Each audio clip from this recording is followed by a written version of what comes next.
அளவற்ற அருளாளனும் நிகரற்ற அன்புடையோனுமாகிய அல்லாஹுவின் பெயரால் ஓதுகிறேன்.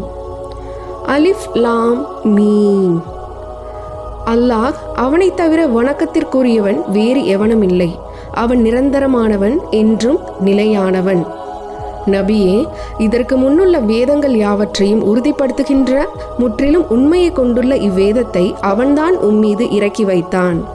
இதற்கு முன்னரும் மனிதர்களுக்கு நேர்வழிகாட்டியாக இருந்த தௌராத்தையும் இன்ஜீலையும் அவனே இறக்கி வைத்தான்.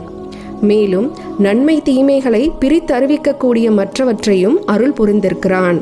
ஆகவே எவர்கள் அல்லாஹுடைய அவ்வசனங்களை நிராகரிக்கிறார்களோ அவர்களுக்கு நிச்சயமாக கடினமான வேதனை உண்டு. அல்லாஹ் அனைவரையும் மிகைத்தவன், தீயவர்களை தண்டிப்பவன். நிச்சயமாக பூமியிலோ வானத்திலோ உள்ள எதுவும் அல்லாஹுக்கு மறைந்ததல்ல. அவன்தான் கர்ப்பப்பைகளில் தான் விரும்பியவாறு உங்களை ஆணாகவோ பெண்ணாகவோ உருவம் அமைக்கிறான். அனைவரையும் மிகைத்தவனும் ஞானமுடையவனுமான அவனை தவிர வணக்கத்திற்குரியவன் வேறு யாரும் இல்லை. நபியே, அவனே இவ்வேதத்தையும் உம்மீது இறக்கி வைத்தான்.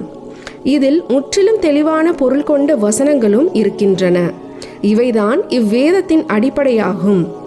மேலும் உங்களுக்கு முழுமையான பொருள் தெரிய முடியாத வசனங்களும் இருக்கின்றன. எவர்களுடைய உள்ளங்களில் மாறுபாடு இருக்கிறதோ அவர்கள் தெளிவற்ற பொருட்களுடைய வசனங்களையே தேடி பின்பற்றுவார்கள். குழப்பத்தை உண்டு பண்ண கருதியும் அதை தங்களின் தவறான நோக்கத்திற்கேற்ப மாற்றுவதற்காகவும் இவ்வாறு செய்கின்றனர். ஆயினும் இதன் உண்மை கருத்தை அல்லாஹ்வை தவிர ஒருவரும் அறிய மாட்டார். உறுதிமிக்க கல்விமான்களோ அதன் கருத்து தங்களுக்கு முழுமையாக விளங்காவிட்டாலும் இதையும் நாங்கள் நம்பிக்கை கொண்டோம். இவ்விருவகை வசனங்கள் அனைத்தும் எங்கள் இறைவனிடமிருந்து வந்தவைதான் என்று கூறுவார்கள். அறிவுடையவர்களைத் தவிர மற்ற எவரும் இவற்றை கொண்டு நல்லுபதேசம் அடைய மாட்டார்கள்.